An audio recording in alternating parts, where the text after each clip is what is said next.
Now, we have some royal news. I'm making the front of the Mirror this morning. These never-seen-before photographs of Princess Diana, and royal editor Russell Myers is behind the story. Good morning. Good morning. This is like gold dust, isn't it, for someone like you? Yes, it is. Isn't it? Yeah. Tell us where they've come from, why they're out there now. Well, they are a little bit shrouded in mystery, and they are a treasure trove of artefacts. And I would argue that the royal memorabilia is at an all-time high. Of course, we've had the sad death of Her Majesty the Queen, but we've got the coronation coming up.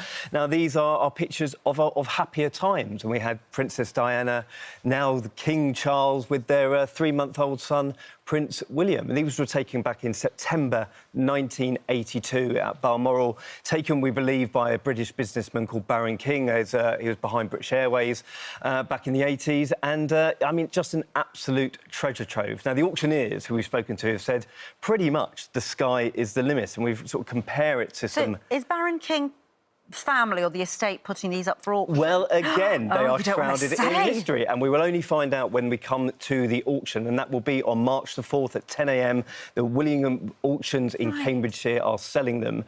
And I think we compare it to some of the letters that recently sold. There was a treasure trove of letters from Princess Diana to some friends where she spoke about the sort of trials and tribulations of her marriage. Now, they went for about 150 grand, and there was only a few of them. Now, we've got 22 photos, including all the negatives, the original folders from the photo developing company. So, you know, fill your boots. If you are a fan of royal memorabilia and you've got a few quid in your pocket, this will be definitely for you. It's interesting. It's that photograph of Prince Charles beaming from ear to ear with a newborn baby. You know, we've just heard all about Harry and his criticisms of his father's parenting and all of that. I mean, it's kind of...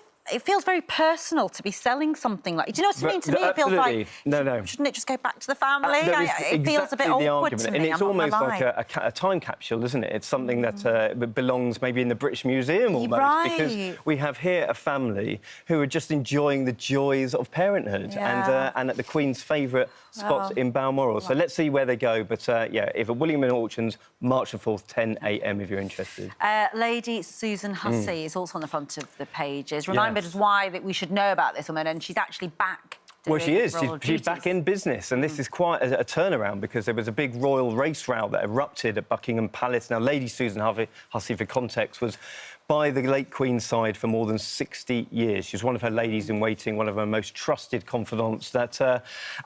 She got into a conversation with a lady called Ngozi Fulani, who was part of a delegation to celebrate the work being done in the domestic violence arena and welcoming women of all places in that in that industry to Buckingham Palace, and she questioned her. She was a black lady. Questioned her, "Where are you really from?" And it was the repetitive nature of the questions that led her into hot water. Now, Ngozi Fulani and Lady Susan Hussey did sit down. They thrashed out their differences.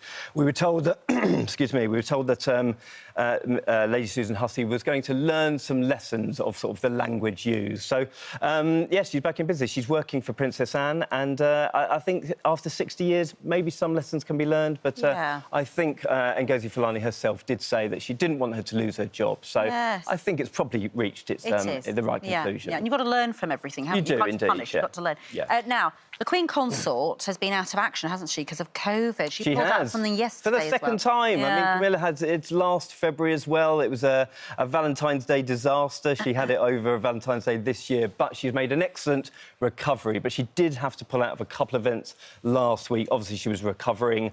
And just yesterday, because I was with the King in East London, all the glamour jobs, we were going to a project with a fantastic food waste development charity called the Felix Project, and the King was unveiling a freezer for the first time. I mean, he's unveiled more plaques and dug planted more trees than you can ever imagine. But this unveiling a freezer is a royal first. It's a royal first. Well, we wish the Queen Consort a speedy recovery. And in a way, I'm glad she's got it now and not in May. Yes. So imagine catching COVID around the King's coronation. Yeah. That would be really tricky. It will all be, you know, dosed up on the vitamin C. Lovely. And if you've got a bit of a sore throat, Dr Anisha's still here. I'll go and see her, yeah. All one family here. We'll look after each other.